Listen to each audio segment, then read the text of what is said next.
It's the underground. You better pass, you better run. Now that's your ass. Boy, you done. Move the sticks. First down. You better not step out of bounds. You don't really want it, but you really need it. It's the underground, man, we undefeated. Michael Jackson couldn't beat it, fourth down, couldn't reach it, man, your squad about to lose it. Go ahead and face the music, flip a coin, you still lost. Pay the cost to beat the balls, turn your motherfucking lights off. Yeah, CTE, these niggas can't see me. Got your head fucked up, got the game locked up, and it's over for your ass. Fourth down, you better pass. You know what it is, you ain't gotta ask. It's the underground, it's the underground, it's the underground, yeah, it's the underground. You better pass, you better run, yeah, that's your ass. Boy, you done. It's the underground, it's the underground, yeah, it's the underground, it's the underground. You better pass, you better run, yeah, that's your ass. Boy, you done. Yeah, you know what it is. It's your boy, your host, Filthy Rich, man. And you know what time it is, man. It's time for the Underground Sports Show. You know what it is. Yeah. Call into the show, man. We live 412-407-2744. Talk your sports, talk your shit. On a Monday night, baby. Yup. Monday night talking football with Filthy Rich, man. We're gonna try to keep it football all night, man. We're gonna keep it focused on, you know what I'm saying? So yeah, it's the underground. Missed yesterday, we got a lot to talk about today. We're gonna talk about the Super Bowl, even though it's far away. You know what I'm saying? Got a little Plaxico Burris talk, you know what I'm saying?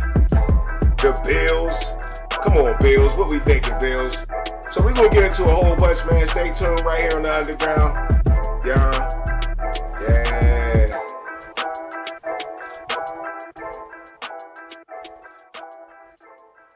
Alright. What's up in the chat? I got my boy Pittsburgh Big Dog. What's up, baby? What's good with you tonight, man? Appreciate you in the chat, you know what I'm saying? Hey, y'all make sure y'all go watch Pittsburgh Big Dog show too, man. Steel City Sports World, you know what I'm saying? Wednesday nights. Check that out. They always got something good to talk about. They all over the place in the sports world. So yeah, that's what you want this time of year. They got everything to talk about. So great panel, all that good stuff. So yeah, go check them out too, man. Y'all make sure y'all hit the like button around here. If you're new around here, hit the subscribe button. Once again, it's your boy Filthy Rich, the host of the Underground Sports Show, and we're going to get into it, man. First thing I want to get into is this year's Super Bowl coming up. Even though the season ain't started, I got something to tell you about the Super Bowl. If you ain't noticed yet, if you ain't found out yet, that this year's Super Bowl is on Valentine's Day. Fellas, what we going to do, bruh? Nah, can't be on Valentine's Day, man. The Super Bowl is on Valentine's Day. Or is Valentine's Day on the Super Bowl? Which one is it? Which one is it, man? Is the Super Bowl on Valentine's Day, or is Valentine's Day on the Super Bowl? I don't know, man. Depend on your situation, right? Depend on your situation with your boo. If you've been wifed up for 20-something years, 25 years, you might have had that conversation already where y'all don't even celebrate Valentine's no more. But if you a newlywed or you got a new girlfriend, hey, my man, you might be in trouble this this Valentine's Day. But who knows, man? You might have a girl that's understanding. Let's see what this girl got to say about Valentine's Day right here and the Super Bowl. Sorry to say, Valentine's Day is canceled, ladies. Sorry to say, the NFL has decided to put the Super Bowl and Valentine's Day on the same day. And if you're not a football girly like myself, shout out to Bills Mafia. If you're not a football girly, or you not going to represent with your guy and his team, you might as well bring that plate to the TV and get takeout. Y'all not going nowhere. It's no date. If you got a gamer, you know, if your guy plays games and he's in front of the television all day, like, y'all good, y'all go out and come back. But if he's into sports, it's over. Don't let it be his team. If it's his team, y'all not going nowhere. Y'all couldn't have thought y'all going nowhere. Y'all are not going nowhere. Sorry to say, Valentine's. Now that's if you got a cool girlfriend. You can tell she cool already. She already down for it. You know what I'm saying? She done made up her mind. But your girl might not be that cool, man. So some of y'all gonna be in trouble. It's interesting to see, man.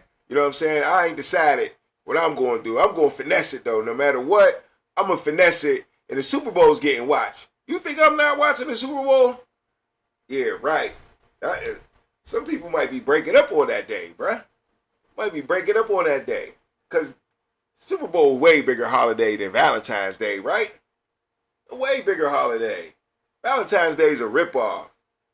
Sometimes the Super Bowl be a ripoff too. What if it ain't a good Super Bowl? What if it's like last year's Super Bowl and you already did all this for your girl to watch the Super Bowl and your team get blowed? She gonna be talking shit.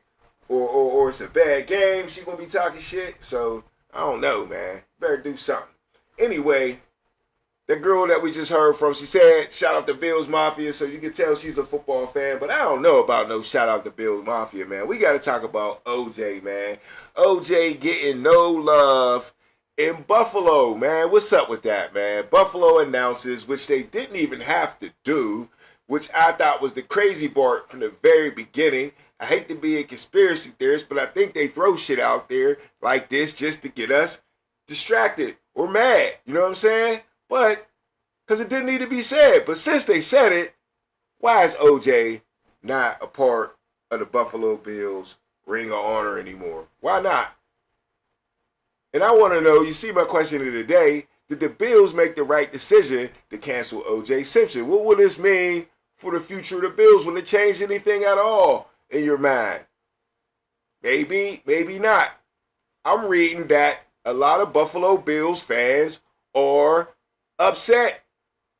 But I'm also reading that there's a lot of Buffalo Bills fans that they feel like this is the right thing to do. So they're split just like we're split. I was wondering, the reason I researched it, I was wondering if the owner was coming to under pressure from the fans, right? Still City Luke says, hey, we off the next day, we make it up then. Okay, yeah, you're right. Yeah, right. That's what you got to tell your girl. We'll do it the day before. That's what most people do anyway, right? Because they try to beat the wave of the money, you know, where the restaurants raise the prices, the clubs raise the prices. You know what I'm saying? Still City Luke also says, damn shame, OJ is the greatest player in Bills history. He found innocent, but it don't matter when you black. F them Bills. See what I'm saying? So, you see my question of the day. Did the Bills make the right decision or the wrong decision? Still City Luke says, F them Bills. No love. I don't know if he had any love already, but I'm just saying, if you had a pinch of love for the Bills, or if you felt sorry for the Bills for losing 4 Super Bowls and doing nothing else with their whole existence except for OJ, if you felt bad for them, you don't feel bad for them anymore. So I don't know if this was the right decision for the Buffalo Bills. Buffalo Bills, OJ Simpson is all you have, bruh.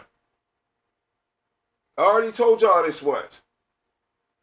Buffalo Bills is the only thing OJ Simpson is the only thing Buffalo Bills have. 4 Super Bowl losses. Nothing else to show for. No other player to talk about except for Josh Allen. So OJ Simpson haven't been keeping y'all relevant since 73, bruh. And at that point, he had to do it all by himself. Y'all couldn't even get him no help. The defense was horrible. He had to score every play. And they couldn't pass the ball. So, to me, OJ Simpson is getting blackwashed, man.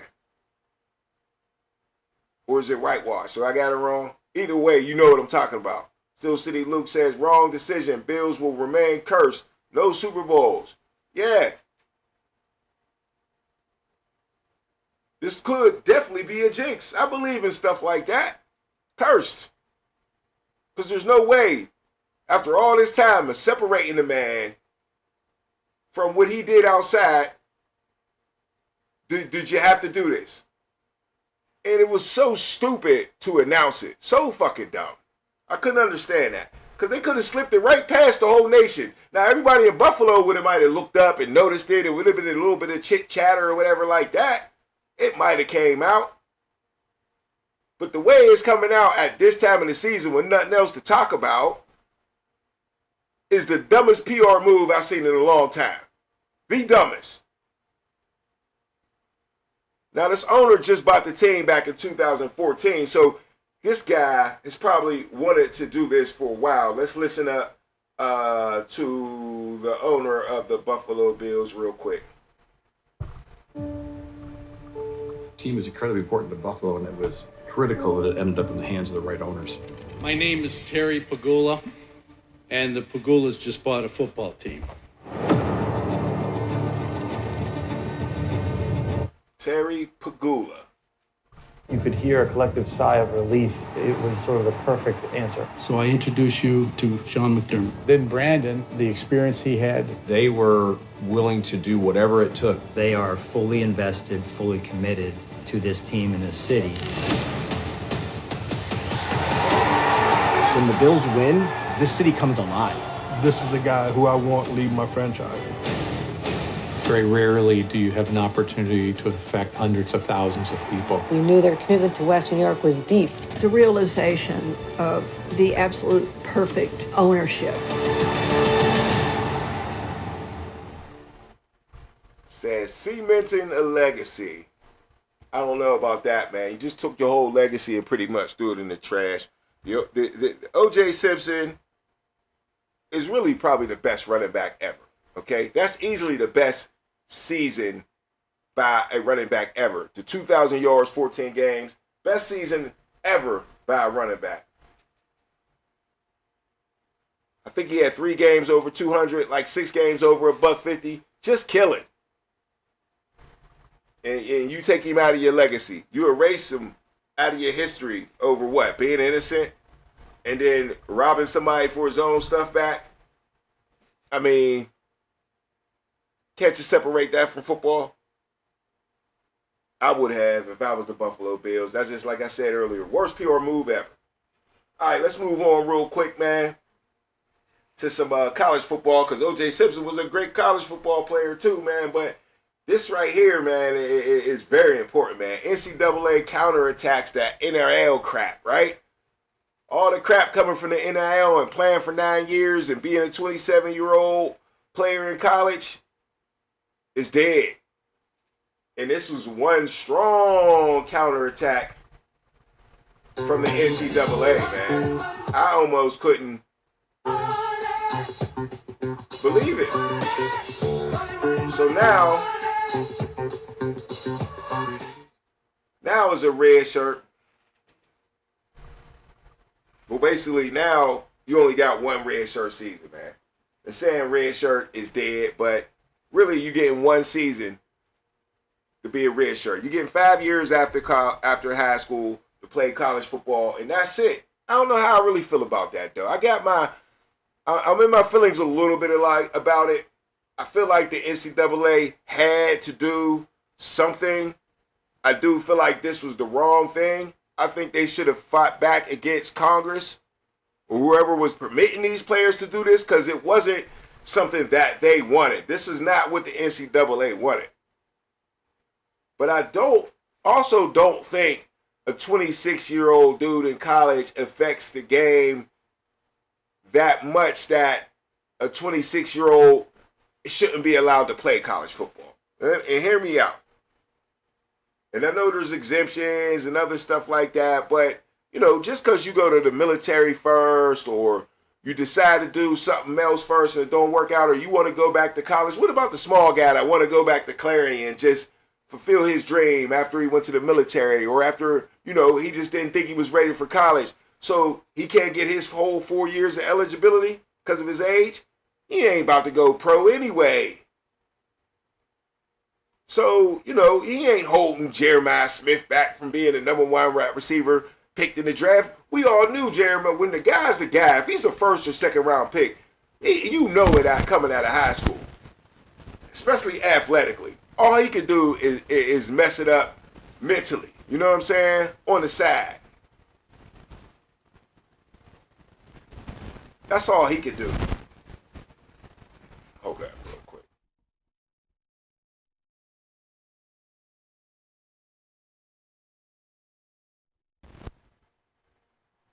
All right, we back. But yeah, that's all he could do is mess it up mentally. Now, do some players develop overtime? Yeah, of course you do. But still, I don't think it's so bad that they had to limit it to the 5 years. I think they should have fought Congress and not let these dudes, because they already had the 4 years of eligibility. And that's what the dudes are skipping. They're playing, but they're not really playing. So they sitting around for 9 years, and that ain't cool. So they had to do something. I just don't know if this was the right move.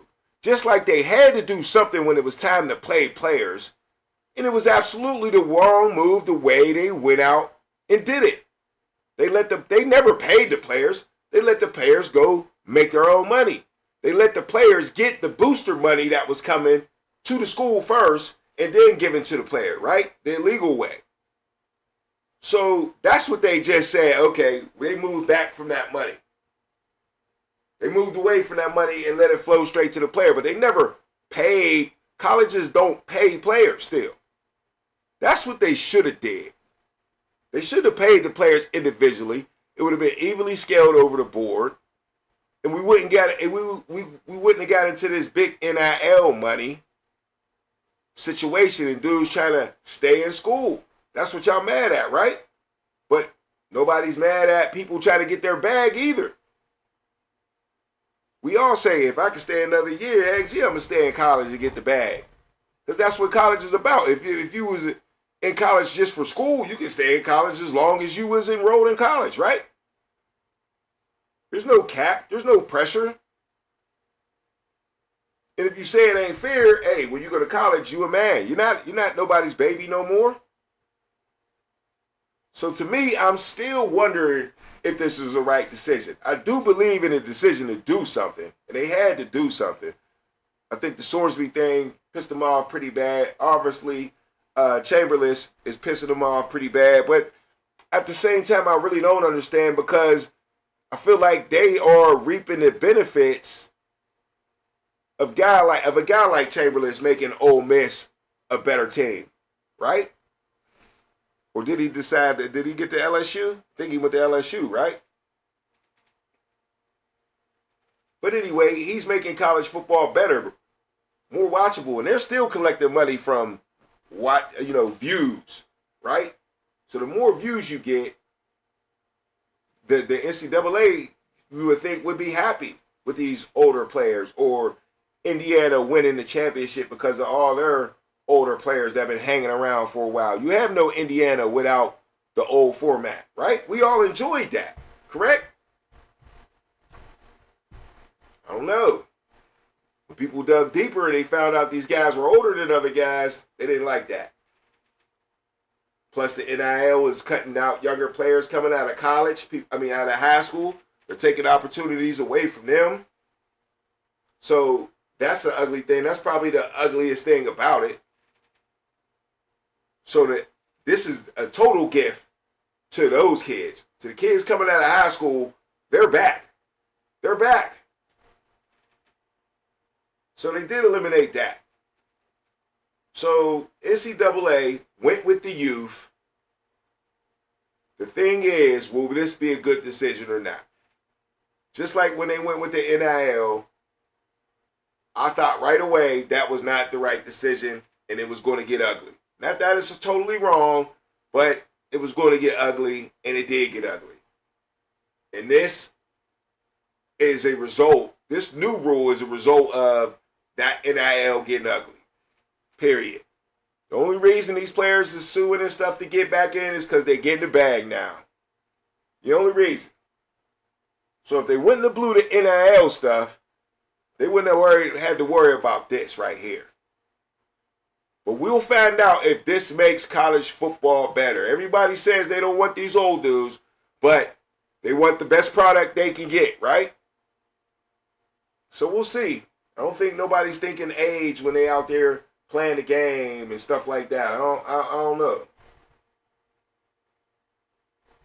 Let me get to, okay, so it says no more waivers, injury, hardship. It won't matter. The blanket waivers are gone, okay? Players were suing to stay 6, even 7 years. The NCAA wants it simple, okay? Only missions, military, and maternity can stop the clock. It's interesting, maternity, right? for a lot of guys. But this is talking about all sports, so they got to throw that in there. But maybe, you know, a lot of men are starting to get maternity. They're having children too at work, in the workplace. So it's the same way. Now, military, you do 4 years in the military. I wonder if that's what that means. What if I do 4 years in the military and I want to go back to college? Can I play? Can I play for Army and Navy and then want to become an officer instead of being enlisted?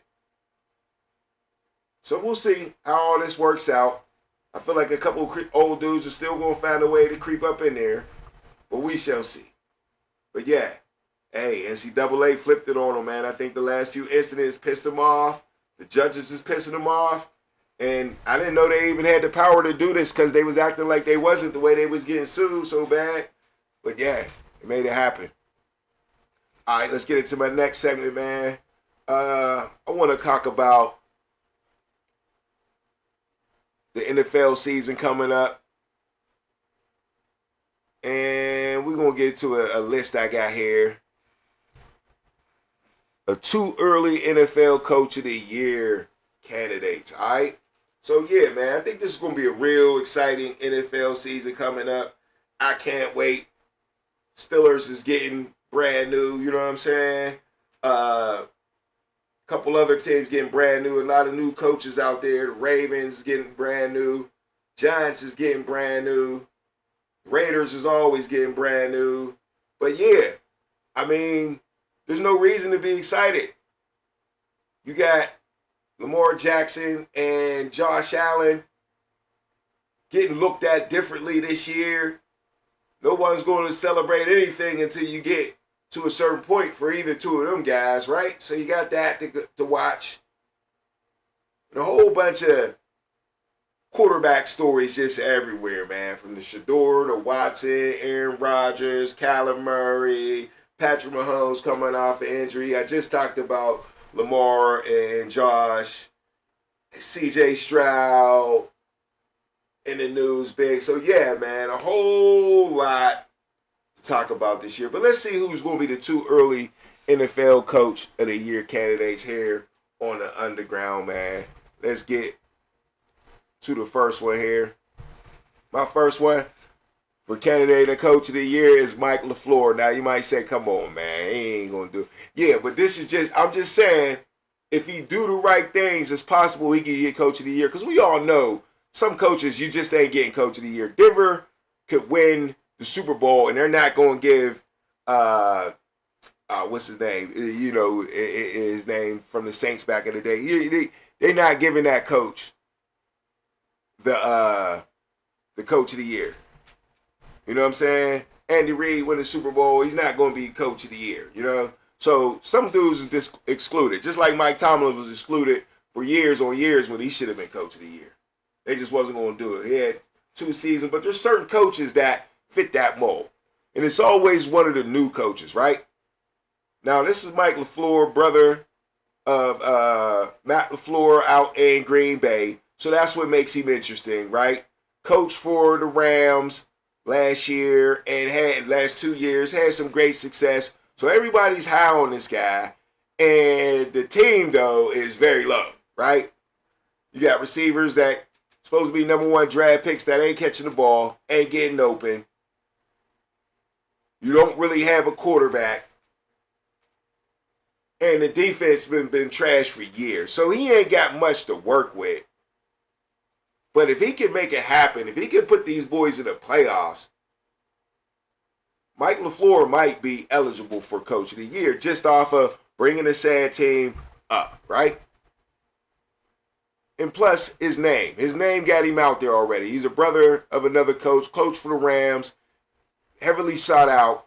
Yeah, Mike LaFleur got a chance. If he could do anything like make the playoffs with the Cardinals. Next up, we got Raiders' new head coach, Clint Kubiak. All right, Clint Kubiak for the Raiders. I think this is very interesting, okay? Unlike LaFleur in Arizona, I think the Raiders got a better roster, okay? Still not too great on defense, but they played better than the Cardinals did on defense last year. And Clint Kubiak is an ex-Super Bowl champion, right? Just coming off as Super Bowl champion offense, Seattle Seahawks. So he's got a little bit of decent stuff to work with. Kirk Cousins, a lot of people believe he's washed, and he probably is, but he's probably one of the better washed guys in the NFL. He can get the job done decently. Got Ashton Genty in the backfield, a number 1 draft pick. Offensive line is pretty horrible, but if he can piece those things together and maybe do some scheming, because a lot of time it's the scheme on the offensive line, man. You got guys. Can you scheme it up to where you can get time for your quarterback to get the ball to who you want to get it to? And I think they got a couple young, scrappy wide receivers. Brock Bowers at tight end, one of the best tight ends in the league. Quarterback's best friend. And Clint Kubiak is supposed to be some genius. So if he pulls some genius out, I wouldn't be surprised if Coach Kubiak could easily be Coach of the Year next year, right? Far-fetched. Another team where people say, come on, Rich, far-fetched, right? But Todd Monken, man. Todd Monken got a little scrappy chance, man. This is why this is guy number 4 for me right here. Going up the list, Todd Monken. He's got a big decision to make at quarterback, but he could be a fan favorite for letting Shador get up in the game, right? He could be a media diva. If he's the coach that's coaching Shador Sanders and gave him Shador Sanders his chance, he'll be talked about all year. And I don't care, man. Popularity wins votes sometimes. We all know this. So, yeah, Todd Monken with Cleveland's defense, I don't think it's going to have a big drop-off with Myles Garrett going. I truly believe they'll still stay a top 10 defense without Myles Garrett. And they picked up some good receivers in the draft. They got a good running back last year, Junkins. And if Shador can be the Shador that he's supposed to be, that everybody claim he is, Todd Monken got a chance, bro. Todd Monken got a chance to be Coach of the Year. Anywhere, sniff the playoffs. Can he win that division? Is our division as good as we think it is? It's winnable for anybody, right? It's a toss-up. Lamar be choking, Burrow be hurt. It's a toss-up, bro. All right. Next up on my list, number 3 on the list, John Harbaugh in New York, man. Just because of the fresh start. You know, he's got a big name. This team got big personalities. It's going to be viewed, and it's in New York, the media capital of the world. John Harbaugh easily has a chance to be Coach of the Year. If he gets this team together and makes this one of the best teams in the NFC, fuck around and win the division over the Eagles or some shit, who they beat last year. And, you know, hey, John Harbaugh easily could be Coach of the Year. This is the easy one for me right here. I could definitely see this happening. So we're going to find out if John Harbaugh is a real coach, like his brother, to where no matter where you go, you the man. Now, I don't think the Giants or the Baltimore Ravens, especially the front office and the GM style and all that, it just ain't. But he's lucky, though. He got a little souped-up team already. And the Giants will do that every 10 years, and this is one of them, man. This is one of them. And he went out and got a lot of help, a lot of familiar players. So, yeah, John Harbaugh, look, man, this one might be it right here. All right, let's look at my number 2 guy right here in Pittsburgh, Coach Mike McCarthy, man. Am I tripping?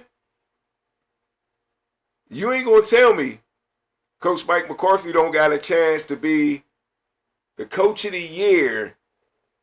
All he got to do is win a playoff game with the Steelers, bro. All he got to do is make Mike Tomlin look stupid. That's all Mike McCarthy got to do. Don't let him win 2 playoff games with Aaron Rodgers at quarterback. Don't let him do that. Don't let him do that.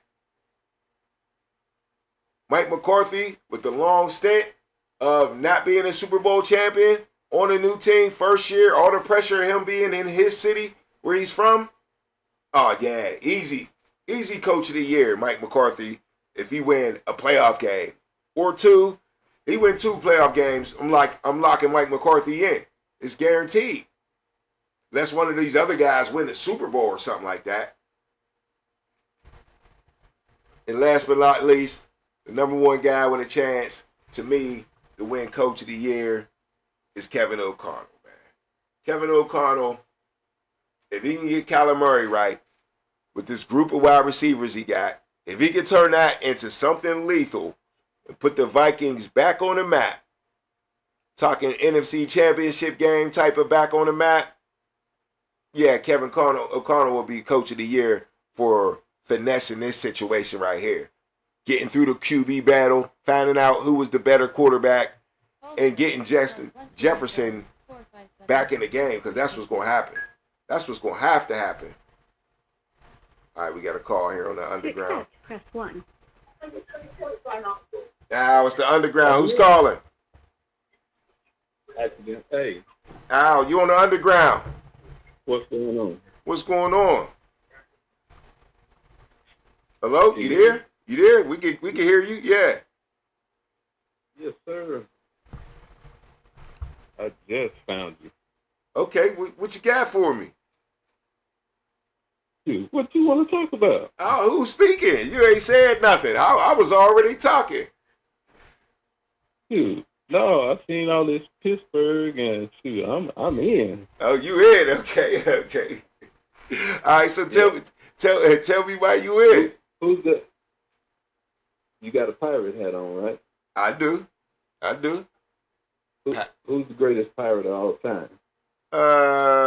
Willie Stargell to me, or Stop right there. Stop okay. right there. Right. He and I got the same grandma. Oh, okay. So I'm black and gold in blood, brother. Okay, I like that. That's what we like around here. You know what I'm saying? Now, we talk everything around here because, you know, we just love football too. But, yeah, we definitely black and gold around here for sure. Yeah. And growing up, Bradshaw was my idol. Okay. And me and Joe Green's a buddy of mine. Okay. So anything you want to talk about. How old are you, brother? I'm 48 years old. Oh, okay. You weren't around when we. Yeah, I just missed that. Winning everything. Nah, I just missed that. I had to grow up in the '80s where the Steelers was the laughing stock of the league. We still fighting hard though. You know what I mean? We still fighting hard. But you got to catch all the replays though. Yeah. Oh yeah. I had all the VCR tapes, baby. I know all my history. You know what I'm saying? I know all my from the Immaculate Reception and Hines Ward is a buddy of mine. Oh yeah. Okay. Hines Ward, how's he personally? Good dude? How's he personally? Good dude? Man. Seems like it. Oh man.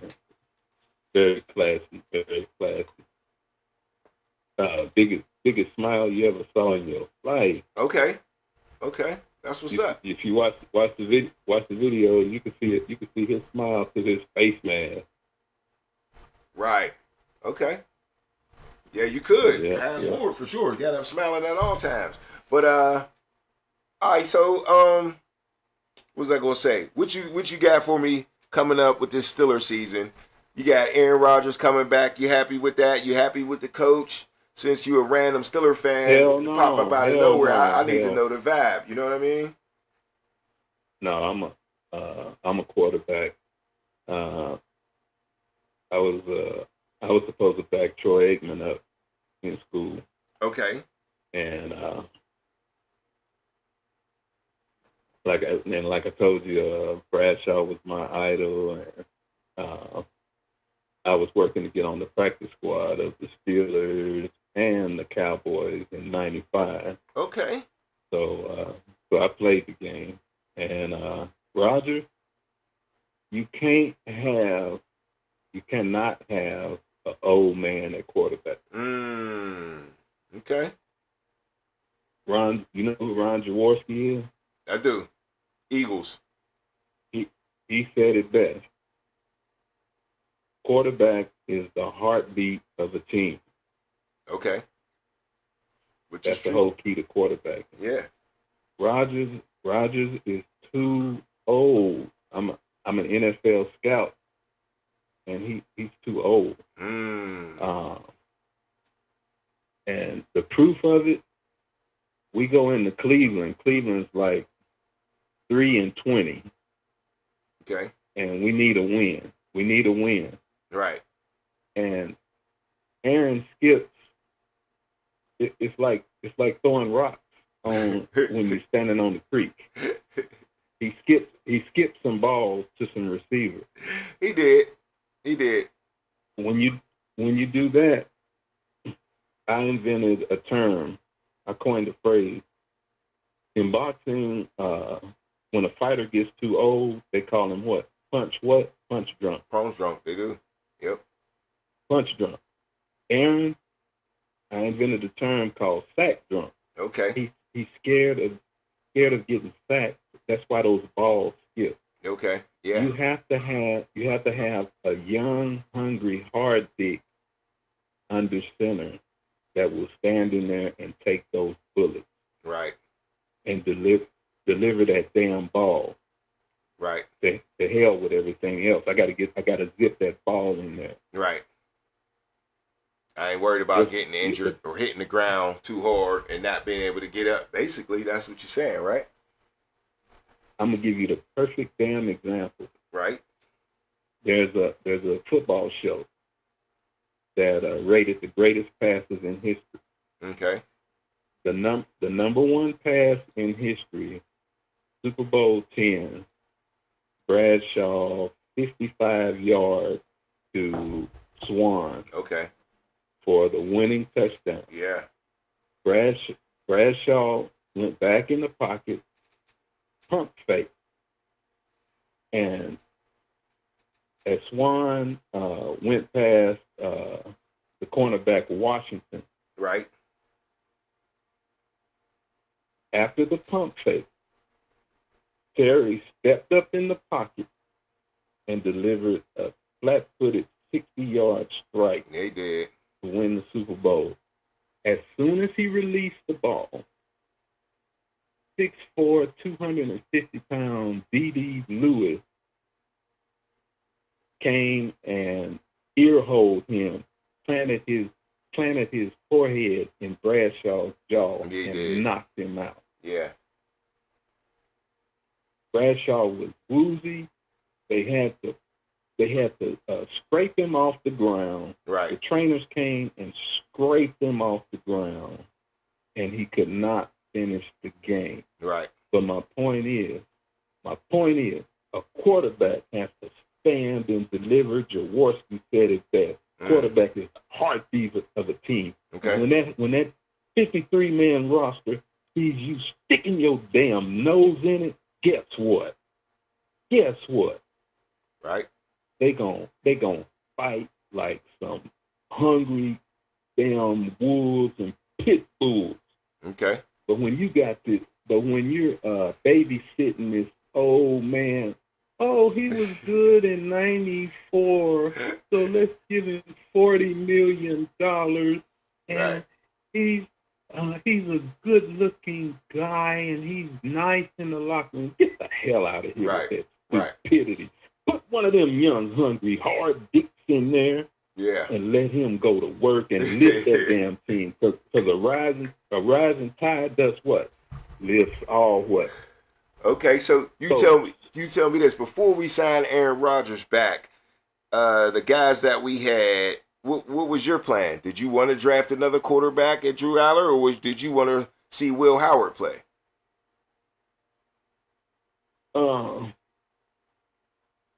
You got to have, nowadays, you have to have a quarterback that's got wheels or legs, in other words. Okay. He's got to be able to, the best wheels are to step up in the pocket. Right. But you have to, and the second best wheels are the ability to escape the pocket. Right. That's what's needed and necessary nowadays, because in the 80s, with the evolution of football went like this. Around 1980, San Francisco, the 49ers, okay, the team of the 80s. Right.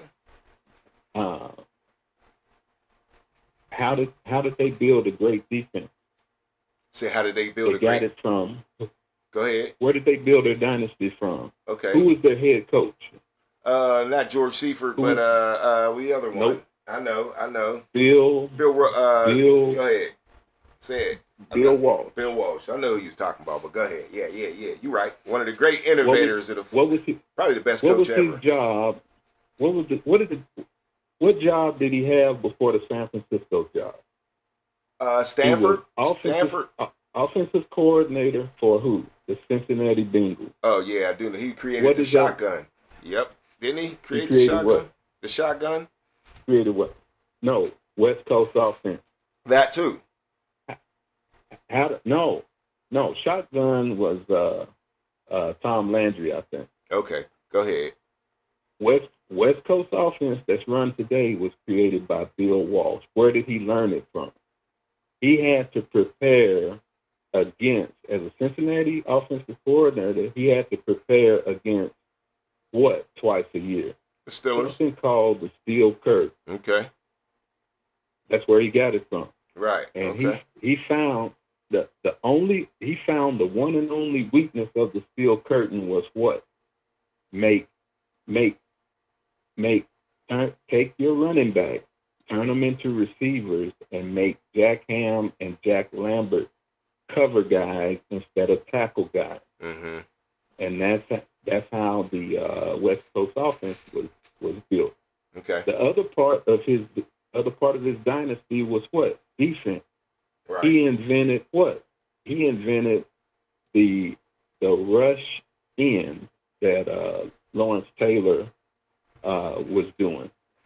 And the way he invented it, the Steelers drafted a guy named Dwayne Board, who was 260 pounds, meaning he was too big for linebacker, too small to play defensive tackle. So the Steelers cut him. Okay. Bill Walsh grabbed him and said, "Hey, your one and only job is to rush the quarterback, since you're too small for linemen, too big for linebacker." Right. So that's what gave the 49ers that's how they built their dynasty, with one rush defensive end. Nowadays, coordinators have gotten smart and they said, well, hell, let's have two rush defensive ends. And the rush end that Bill Walsh perfected, he perfected it with a guy named Charles Haley, who went on to win, 5 Super Bowls. Yeah, beast. And so now the defensive coordinators say, well, hell, 2's better than 1, so let's have 2 rush ends. That's why today you must have a quarterback that can run and escape the pocket and make what? Why? Why is that important? Because it comes a point in time in the game, in every game, where you have to do what? Make something out of what? Nothing. Right. Yep. Very true. When it's 3rd and 7 and the receivers are blanketed for whatever reason, guess what? You got to get up out that pocket and make it happen. Right. So you got to have a quarterback with wheels. So this is the Steelers. That's what makes Hurts so effective. Made him win the bowl last year. Yeah. Who won it this year? I forgot. Because he ain't the greatest passer in the world when it comes down to it. At the end of the day, his wheels definitely get him over the edge. Because we've seen him go cold. We've seen him go cold. Yeah, so you give the Steelers no hope this year. Is this the first losing season for the franchise in the past 20 years, 21 years or something like that? This is it? Aaron Rodgers? This is what Aaron Rodgers. Okay, so you think he's good enough to make the playoffs though? Another problem with Rodgers is like I say, the quarterback's the heartbeat of the team, Ron Jaworski. Okay. He's dragging the team down. The Steelers and Aaron Rodgers were dead last in the NFL in yards per attempt. Okay. when you're ranked number 32nd in yards per attempt, where in the hell do you think you're going? Well, they went to the playoffs last year. There's no trophy for that. No, I didn't say there was a Ain't no trophy for it. You just asked me where they was No, going. I said it. I said it. Right. Going to the playoffs ain't shit. We got 6 trophies in the case. Ain't no going to the playoffs. Expectation is we need a 7. Expectation is the Lombardi. Yeah, I understand the expectation, but the expectation is also for every NFL team unrealistic. It's not going to happen every year.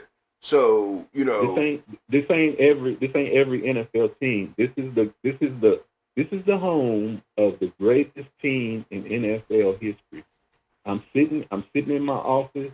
I'm looking at 6 Lombardis right now as we speak. So it's a totally different standard up here. I get that. But sometimes your situation dictates what's going on. You know what I'm saying? I expect to win the Super Bowl this year too. Don't get it twisted. I'm looking at this team as a better team than last year. But even with Aaron Rodgers our quarterback, I still think Aaron Rodgers, with the options that we have at hand, Aaron Rodgers is our best option. And I know we want to go forward. No, he's not. No, he's not. On our team? On our team right now? No, he's not. Who is? No, he's not. We need. There's only one and only one thing that gives life and wins ball games, and that's something called energy. Right. His energy ain't right. Energy get what wins ball games in any sport? Something called momentum. Right. And he doesn't take the momentum. We need a young, hungry, hard dick in there. Mm-hmm. He wasn't better than Kenny Pickett. He wasn't better than young, hard Kenny Pickett. He was, wasn't he? Pickett. He was better. He was better last year than Kenny Pickett was ever at Steeler quarterback. Yeah, but sometimes that's what you get. Sometimes that's what you get out of the hard young guy. Sometimes ain't that good. For real. Sometimes you get the hard young guy. You want him to be. I know that, but when you win a national championship at Ohio State, true, you got some juice, brother. What about the other Ohio State guys with the juice that didn't go nowhere? CJ. They didn't win national championship. Some of them did. Cordell Jones, and most of the ones that won in national championships didn't do nothing in the pros.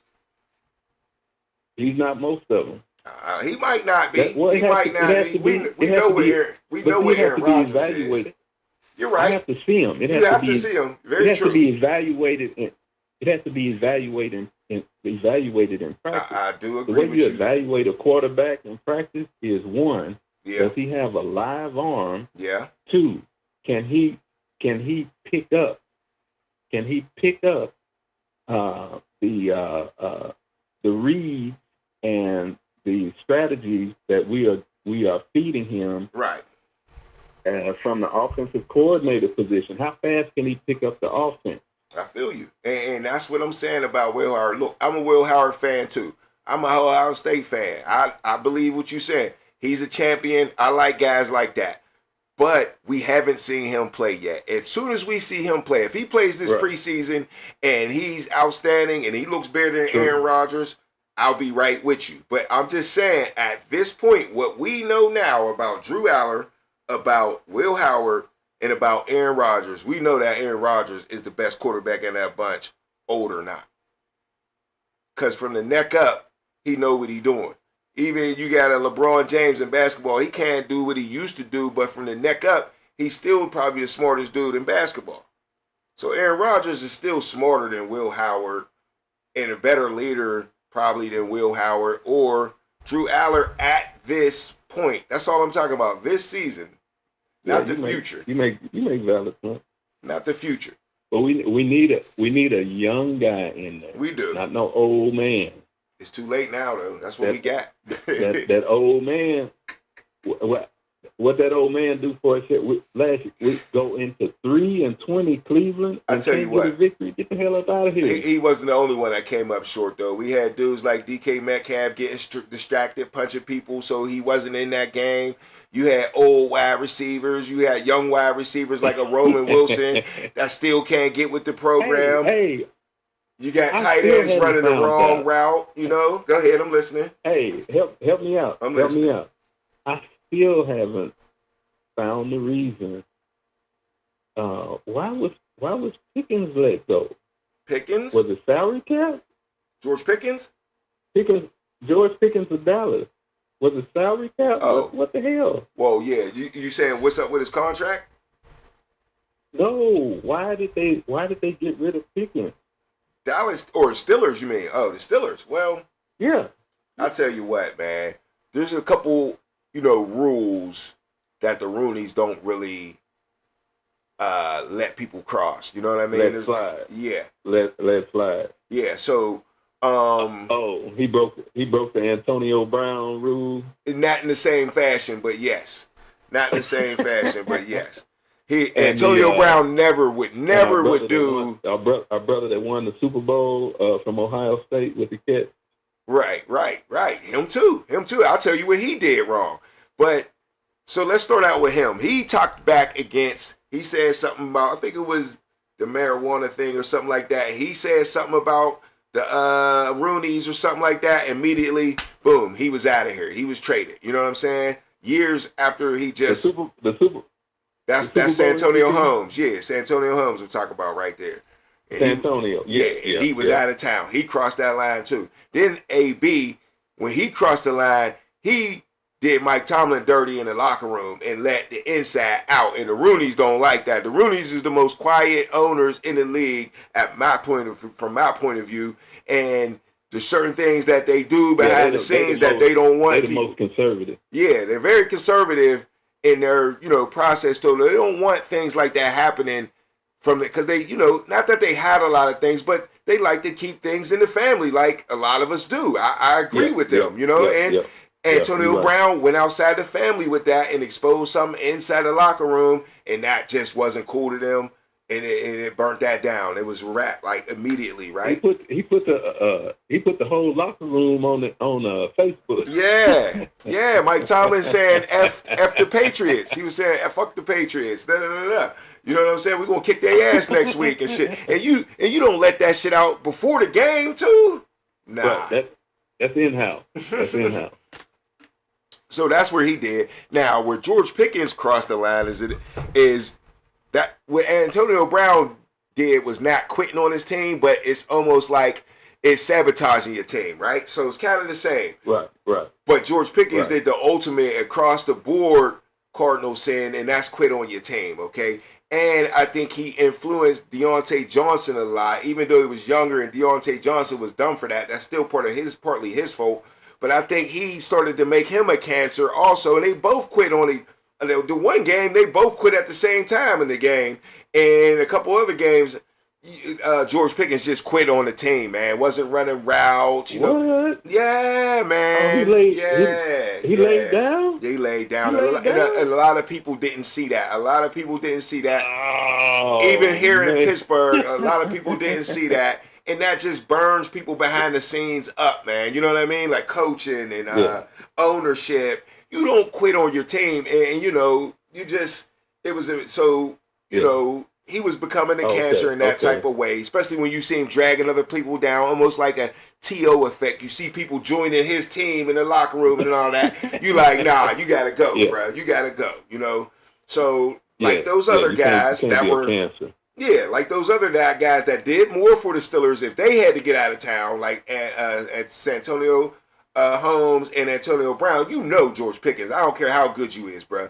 You getting out of town, right? So Steeler fans don't want to accept that, but no matter how good you are, you can't quit on your team. And of course he's going to play better for the next team. Guys live and learn. They get older. For a minute. They mature. For a minute. Yeah, and it could be a minute. Or he could just mature. He could... Remember Chris Carter? Chris Carter was a bad guy for the Eagles back in the day. The Eagles got rid of him because he wasn't the greatest character. I was just with him a few months after the national championship. I love Chris Carter. After That's after the man. playoff game. Right. But he's in person he's an asshole. Is he? I hope he is. Well, I kind of like. Yeah, he's an asshole. I like him on his podcast because he's an asshole. It works on the podcast because he's so straightforward. Right. I can see him coming off as an asshole for sure. I can see that in real life, but I don't think he cares either. You don't think what? I don't think he cares either. He don't, do he? No. He don't. Dang. No, he's got money and fame. Yeah. He got money and fame, so but he did so change his career around, you know what I mean? On the field at least. He played for the Eagles, and the Eagles didn't like the way he was acting, and he woke up like, dang, well, hey, you only get so many chances, We've seen this story before. Yeah. So, that's what's happening with George Pickens. A lot of Steelers fans don't understand. They see him doing great things. I knew he was still going to be good, but I knew he had to go. Because I know the Rooney rules, and you can't keep that around because he would have never changed for you. It's like your child. If you never discipline them, they ain't never going to change. You know what I mean? So, that's what that was about. But see, no, it makes sense because all the champions, right? Every champion in every sport, they have different players, different techniques, and different strategies. Okay. But they all have one thing and one thing only in common. Right. And that's called chemistry. Right. And so what you're saying makes perfect sense. When somebody messes up the chemistry, you're messing up the whole team. Gotta go. So you out of here, bro. All right. We pack him up. So I got another question for you real quick. Something I talked about at the beginning of the show. If you don't mind stepping away for the Steelers, it seems like you're a pretty historian on the game. How you feel about the Buffalo Bills and the O.J. Simpson situation right now? If you're not familiar, they're taking O.J. Simpson's name off the Ring of Honor. I heard about it. Okay, so I heard about it. Buffalo can go straight to hell. Damn. 'Cause that ain't nothing but pure racism. Mm-hmm. And Buffalo, y'all can kiss the pink part of my ass for your racism. Mm. Okay. And thank God you lost 4 Super Bowls in a row. We see why now. Yep. God was smart for having you be the face of Loserville, losing 4 Super Bowls in a row. And you wonder why you can't win a damn game with Josh. Yep. And y'all wonder why y'all drop one pass and can't win a game. You're cursed. Yep, they said it. And it's obvious racism. And Yeah. So keep your curse. Keep your curse. Keep losing. You cannot. The greatest player in Buffalo Bills history is Orenthal James Simpson. Right. If I'm getting his middle name right. O.J. Simpson. He's the greatest Buffalo Bill in Buffalo Bills history. And I went to school with Thurman Thomas. Oh yeah. Okay. Yeah. You. I was at Oklahoma State with Thurman Thomas. Oh. And Reuben Gant. Okay. I thought the top receiver in their history. Receiver in their history. My uncle was his principal in high school at Booker T. Washington in Tulsa, Oklahoma. Right. Look him up if you think I'm lying. Nah. I went to school with Darryl Wren, one of their Super Bowl receivers. Okay. And I work in the NFL. So Buffalo, you're trash, you're garbage, and you're raw sewage for your racist exclusion of the greatest player in your history. And in history, period. Not just Buffalo history. This is all world history. You know, dudes used to Yeah. wear number Yeah. 32 because of OJ, man. You know what I mean? Right. OJ was Yeah. the Y'all are man. still- He was. Y'all are hypocrites. Y'all are racist hypocrites because you're still selling 32 jerseys. Yeah, exactly. He went to jail over memorabilia that was still worth something, yo. And he had a whole murder trial, and his memorabilia was still worth stuff. You know what I mean? Like, come on, And man. the man was totally, completely innocent. Yeah, exactly. The man, they showed him picking up babies after school, and he had arthritis from head to toe. Right. And he was hurting picking up an 8-year-old from school. Okay. So how in the hell with arthritis, and Ron Goldman was a black belt. Right. So how in the hell is OJ going to delete 4 people, and his body was totally broken from NFL football? People don't realize NFL football cut 17 years off every player's life. Yeah, I've heard that before too. He had an 80-year-old body broke down. Right. Ron Goldman was a black belt karate expert. There's no way OJ could have done that. Right. But I'm gonna tell you what happened. What happened in the OJ trial situation was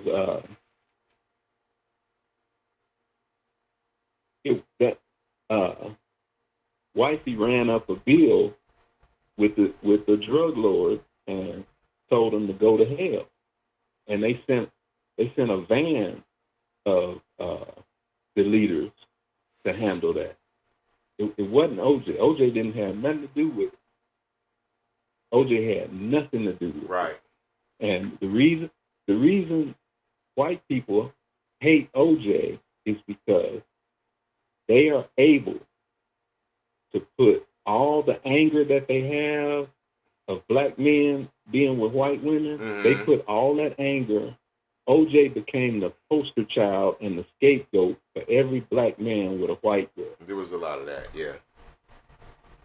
But white people don't want to look at their pathology and their psychosis. Yeah.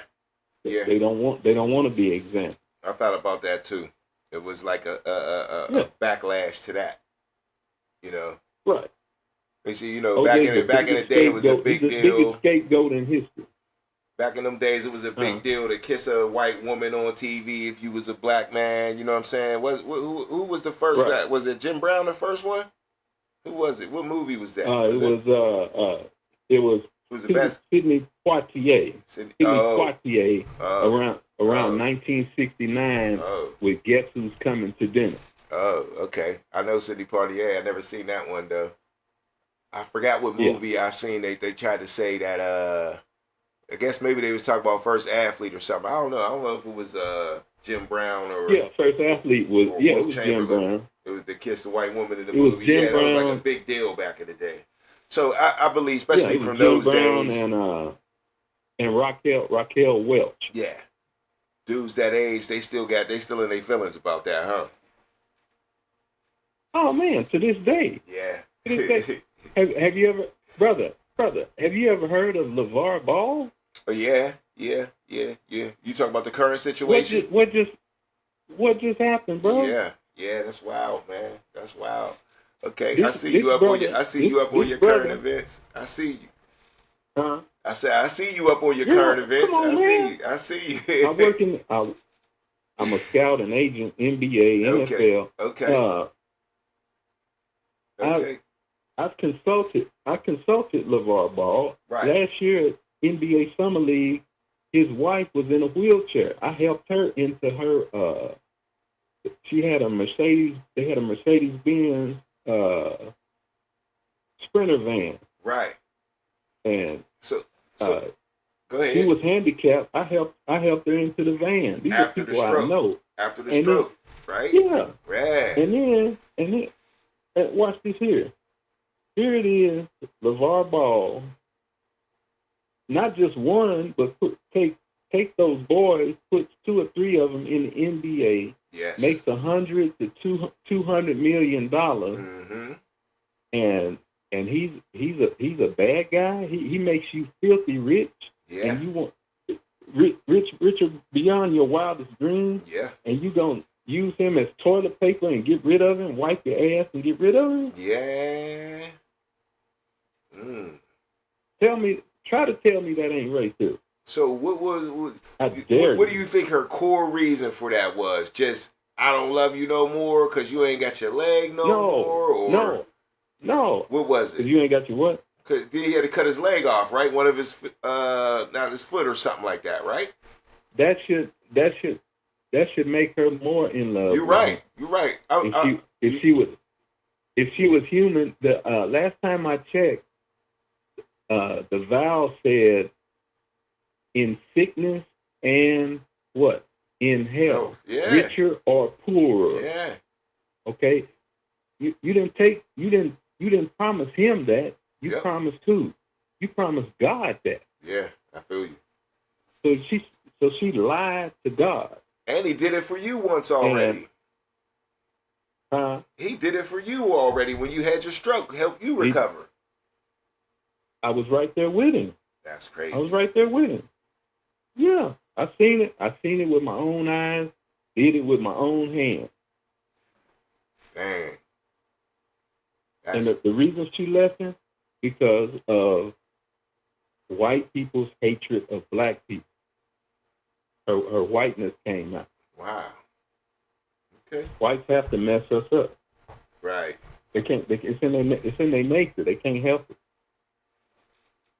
They ain't never helped us and never will.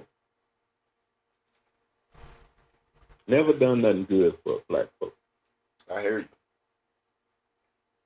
All right, so sis, I see you down with the LeVar Ball stuff, and you've been talking a lot down there in the South Midwest and all that stuff like that. What do you think about Texas Tech and how they wanted to bring this gambler back into the game, and his Brendan Sorsby, and how do you think that whole situation played out? Was it the right thing to do, the wrong thing to do? How you feel about that? Law, all law. America is run off what? Law. Right. All law is based on what? Precedent. Okay. All right. I was wondering where Who was the famous gambling Ohio State quarterback? Oh, I don't know who that is. I might know, but his name was Art Schlichter. Art Schlichter. I do know that name. Yeah. Art Schlichter. He was around 1983. Okay. He got in trouble for gambling. Right. And I don't give a damn how good a football player you are. Listening. When you are a public relations nightmare, you out of here. Just like we said 30 minutes ago. Yeah. With those Steeler receivers. Yeah. As soon as you become a public relations nightmare. True. Here's your airline ticket, sir. Any damn where you want to go. Yeah. Yeah, they made sure they got him out of there. Shit. Yeah, they made sure they got him out of there. Pack your shit. Team security will help you. I just can't believe Texas Tech wanted to do it so bad. That's what was killing me. Like, why is Texas Tech so interested in this guy, knowing the PR situation? I don't understand that. Because they ain't never won nothing. Yeah, they ain't never been through nothing. There you go. They ain't never won. They ain't never. Hey, that was simple. When a guy ain't have a piece of ass, all the girls look good. All of them. Am I lying? Tell me if I'm lying. Oh, yeah. You ain't lying to me. Everybody fine. That's my thought process. Everybody fine. Everybody's a dime. You ain't lying. That's. Hey, I asked you to break it down, and you broke it down. You right. You right. Now, when you have some, then you start getting selective, and then you start cherry picking. Okay. they felt they Correct made me the if I'm playoffs. wrong. Yeah, they made the playoffs last year, and they got greedy, man. They was like, "Oh, you got to get us something." So yeah, Yeah. that's exactly Dude, what it was. they got $80 million to spend this year. That's exactly what it was. That's crazy. Yeah, okay then. Okay, but yeah, no way you let a gambler in there. Like you said, PR smashed. He ain't the first dude to ever do it. They made it a big deal like he was the first guy that ever did it. You brought up a guy I didn't even think about, but I brought up some other guys in history that, they let get away with it. A couple guys got caught after they was in the NFL and stuff like that. So yeah, it ain't nothing new, man. Nothing new. It ain't the last one. Tim, whoever his name was, that was an NBA ref. Oh betting yeah, them on two. Game. Yeah, them two. And I was with a guy about 8 years ago named Pete Rose. Right. You know who Pete Rose is? I absolutely know who Pete Rose is. Yeah. How did gambling work out for him? Yeah, it did not work out. They kicked him completely. He's a Hall of Famer, Hall of Fame baseball player. He was so tough that in an All-Star game, he ran over a pitcher to risk everybody's life and ran over a catcher. Right.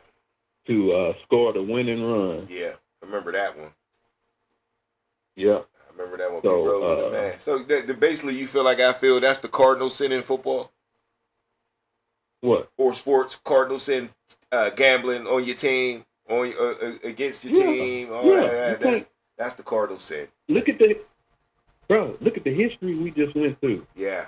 That's an automatic kick out. You get kicked out of the whole. You get kicked out of the whole league. You gonna risk that? Are you nuts? Yeah. All right, I feel you. Cause some people don't agree with us. That's crazy to me how they even think anything other than that. I say you must ain't play no ball. You must ain't play no sports. Write this down. Write this down. All right. Only a fool argues with facts. Okay. Only a fool argues with facts or truth. Yeah, because it's only a fool argues with the truth. True story. Now, if Pete Rose and Art Schlichter didn't exist, right? Okay, fine. Gamble and go to MGM and gamble your ass off. Right. And we didn't even mention the Black Sox scandal. Oh yeah. All them dudes got kicked out. Yep. So yeah, it ain't nothing new. Nothing new at all. Just the hell no. He's just the next one. All right, so next man up. Yeah. Speaking of next up, man, any last words before we get out of here? We're about to wrap it up here in a minute on the show. I definitely appreciate the call, man. But let me know if whatever you want to talk about. You see, I'm still it down. I'm pirated down. Yeah, I see you still it down, pirated down, no doubt, man. You think Paul Skeens wore himself out over the in the off season? That he's not pitching well, or you don't think it's his fault? Is it the Pirates behind him? Well, the whole key to any player that people don't realize is player development. You have to have a system in place, right? Because environment is the key to everything. Environment trumps heredity. Okay. So you have to set up a proper environment, and any and every player is gonna have their ups and downs. Right. But the Pirates have not been able to set up no kind of winning environment whatsoever. Because my cousin Starger, he went to after 2 world championships, and he had the greatest season in baseball history. in 1979, regular season MVP, playoff MVP, World Series MVP. Right. Nobody has done that before. Nobody has done that since, unless you mention Michael Jordan. Right. That's the kind of company he's in.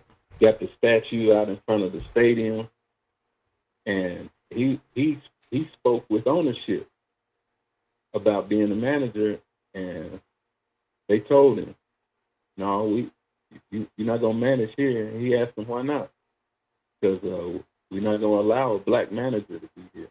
Right. Yeah. So that's why the Bucks have been cursed for what? Shoot, 40 years. Yeah, I was about to say, yeah, about 40 years. I ain't never seen it. Yeah, 40. Maybe more, yeah. About to say 47 years to be example. Yeah, about to say my whole lifetime. The number on Mel Blunt's shirt, brother. Right, no doubt. Speaking of Mel Blunt, the greatest cornerback in history. Yeah, man. Yeah. And you said Terry Bradshaw was your man. There was a debate to see who was the best dynasty ever, man. I don't know why anybody would try to debate it. Like it wasn't the Pittsburgh Steelers. There is no debate. There is no debate. There is no debate. There is no debate at all. But there is a key to that victory that was unlocked, and it was definitely your boy Terry Bradshaw. Definitely don't get enough credit, man. When they changed the rules against Mel Blunt, man, and this is what makes them the greatest dynasty ever. Forget the 4-6. Even if you take that out, let's just say you look at how Mel Blunt was hated on by the league and made them change the rules, and the Steelers as an organization still went out and won 2 more Super Bowls after they changed the rules because they used that rule to their advantage, and that's when Terry Bradshaw took off and took them into the next 2 championships, man. You know, you was there, you seen it. You know what I'm saying? Do you agree with me much on that at all? Because, I mean, I feel like that's just the greatest dynamic of it. Because a lot of people say, oh, the steel curtain. Okay, yeah, very true. But they changed the rules up on the steel curtain and tried to take the steel curtain out. The greatest proof of that being the greatest team, right, is you count the number of Hall of Fame. True. 9. And they had should be 11 or 12, right? And still adding to it. Well, they finally let Donnie Shell in, right? Yeah. So he's the 9th guy. Who would be the 10th guy? Yeah. If you had to put a 10th Steeler from that team in. It's too many. It's too many to pick from. Give me the first one you would put in. Who's the first guy that got to go in at number 10 that ain't in there? Maybe off the top of your head. I don't know. I hadn't even looked at it. Okay. All right. I just thought you might have had somebody on your brain already. Swan and Stallworth are both in, right? Yeah, they're both in. You got Bradshaw. You got, of course, Franco. Mean Joe. Franco, Joe. Webster. Ham, Lambert. Webster, Ham, Lambert. Blunt. Man. I don't know. And damn. I think 9 might be fair. I don't know how good really. I wasn't there, so I don't know who's the guy that wore the shoes, the yellow shoes, the yellow cleats. L.C. Greenwood. Yeah. He should be in. Yeah. He's the next one. He's the next one. Oh, he's 10. Okay, he should be number 10. That's what I think. I can't think of nobody on offense that I would put in there. It would have to be a defender. Yep. And I was thinking that who was the Wagner? Wagner was one of them safeties, but he really don't. I don't know. Wagner was getting toasted by Jim Plunkett. Okay. Yeah, they had the 1980. The Raiders came to town. Right. And Wagner gave up a couple of deep bombs, and we lost 41-31 to Cliff Branch. Right. Yeah, and 79, San Diego beat us 35-7 in San Diego. Right. But Randy Grossman was nice. Yeah, he was nice. Yeah, he was solid. Yeah, he was solid. You definitely see him out there in the highlights. Benny, like I said, I seen it from Yep. I had to watch the history of it. But hey, man, I appreciate the conversation, man. You gonna give me a tag name or something, man? You gotta give me something, man, so I know who you is. You ain't gotta give me the real thing, but give me a tag or something to call you. Everybody on the underground got a tag, man. All the callers, man. So yeah, this is finally the truth. I'm listening. Yeah, it's finally the truth. That's my tag. Oh, finally the truth. All right, I like it. All right, I just sent you I see it in the comment section. I see it. Yep, finally the truth. All right, I like it too. You threw me off with that one. Yeah, I bleed gold, brother. Finally the truth. All right, baby. That's what I'm saying, man. We gotta have some more conversations on Sundays when the season start. I'm gonna be up 11 in the morning till 1 till the game come on. You know what I'm saying? Every Sunday morning, no matter what time the Steelers play, it's 11 to 1, game day show, I call it. And, we just get hyped up for the game. We talk about all the games when we get our Steeler focus on and all that. It's a 2-hour show, so I got to mix it up, but I'll just be having fun before the games. Go ahead. Lock my number in. We can talk. Okay. We can talk Steelers all day. We can talk Pirates all day. I told you, me and Willie Stargell got the same grandma, bro. Yeah, you said that. That's how you started out the conversation. We can talk. We can talk Steelers for all day if you want to. I'm with it, brother. And I don't think, and McCarthy's not the answer. Nah, definitely not for long. But we got a little small chance. How do we build a dynasty with Chuck Noll? Mm-hmm. Where did Chuck Noll came from? Chuck Noll came from Baltimore. Don, who was Don Shula. That's right. Don Shula was the head coach at Baltimore at first, and he won. They won Super Bowl 5 or 6, 16-13 against somebody. So he came from a big time program, and he was a lineman for Paul Brown and the Browns. Okay. That's the formula for a great coach. Yeah. You got to get somebody that played in the front seven, because football is all about front seven. Yeah.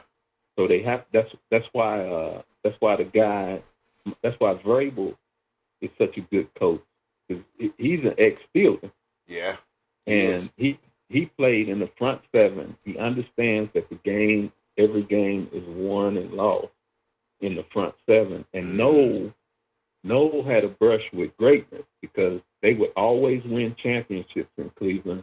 Yeah. This was before Super Bowl. Right. And he blocked for Jim Brown. So he knows what greatness looks like. He's been around. He was around greatness and knows what it looks like and how it acts. That's how you pick a coach. Understood. McCarthy ain't won a damn thing. People say, "Oh, he won one Super Bowl against the Steelers." No, he didn't. Yeah. Damn, Ben Roethlisberger gave him that Super Bowl. Okay. Ben Roethlisberger threw a pick six. He threw a pick six, gave him 7 points, and he overthrew a wide open receiver by the name of Antonio Brown. Yeah. You can't. This is the Super Bowl. You cannot overthrow receiver. Yeah. A touchdown. And then the big fumble too. The fumble by Ben fumble. Yeah, not Ben fumble, but the running back. Rashid. No, Mendenhall. Yeah, you're right, Mendenhall. Yep, Mendenhall. Yeah. So Mendenhall. Yeah. So McCarthy and Rodgers did not win that game. The Steelers gave that game away, and I think Pop. +1. But he went out there anyway. Right. Yeah, about right. But all right, we're going to get out of here, man. Like I said, I appreciate the call. Finally, the truth, man. You definitely the truth on your knowledge, man. You know what I'm saying? Yes, We're gonna sir. dig into a whole Yes, bunch sir. of stuff. I will definitely be in reflection of touch, you, brother. man. I appreciate it, man. Definitely will be in touch, man. All right, everybody out there, Yes, man. sir. Lock my number in. I got you. Lock my number in your phone. We'll definitely do that. Call me anytime, bro. All right, no doubt, man. We can set up a whole show, man, closer to the season or something like that. That sound like a plan to you?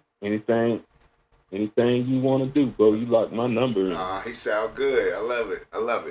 All right, y'all. We out of here, man. It's the Underground Sports Show, man. Hit the like button, subscribe to the channel. Till next time, man. We'll see y'all, man. Shout out to Finally the Truth, baby. No doubt, making it a great show. We out of here. All right, family. No doubt. Appreciate you, brother. Go dig.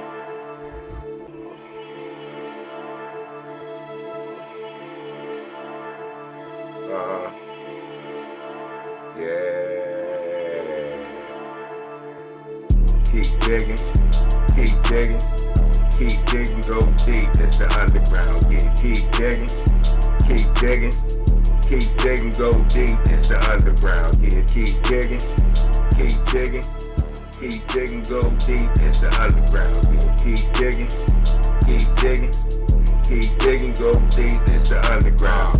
Go deep, yeah. It's the underground. Drop a bomb, yeah. Everybody get down. Matter of fact, yeah. It's a touchdown. Get jiggy, yeah. In the end zone, yeah. Ask your girl, I'm in the friend zone. First down, yeah. I'm in the red zone. Can't stop this. You better watch this. Call in to the show. Talk your shit. Keep digging. Keep digging, go deep. It's the underground. Yeah, keep digging. Keep digging, go deep. It's the underground. Yeah, keep digging. Keep digging, go deep. It's the underground. Yeah, keep digging. Keep digging, go deep. It's the underground.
Yeah.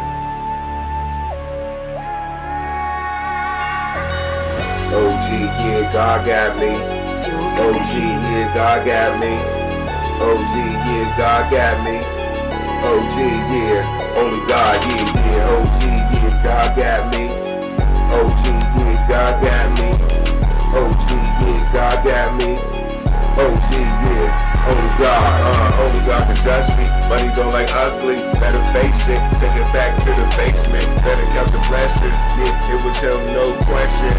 Yeah, follow the rules. That's the commandments. Better take advantage. You slipping like Samson, messing with Delilah. Drop you in that pit with that fire. Yeah, that's not when you wanna retire. OG, yeah, God got me.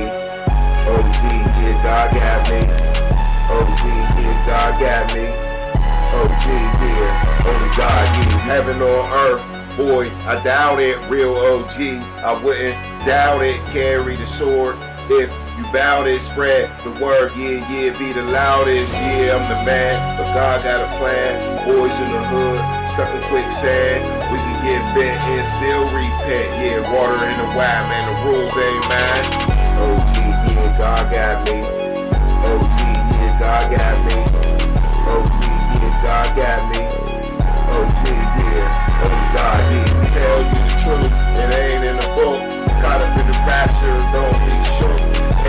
life, it ain't a good look. Hey, see, I tried to tell you to let me cook. Yeah, I heard it from my OG, act like you know me. See the bush burning, tell all the homies. Say read the Bible, but it ain't OG. Snakes be hissing, watch the competition. OG, yeah, God got me. OG, yeah, God got me. OG, yeah, God got me. OG, yeah, only God, yeah.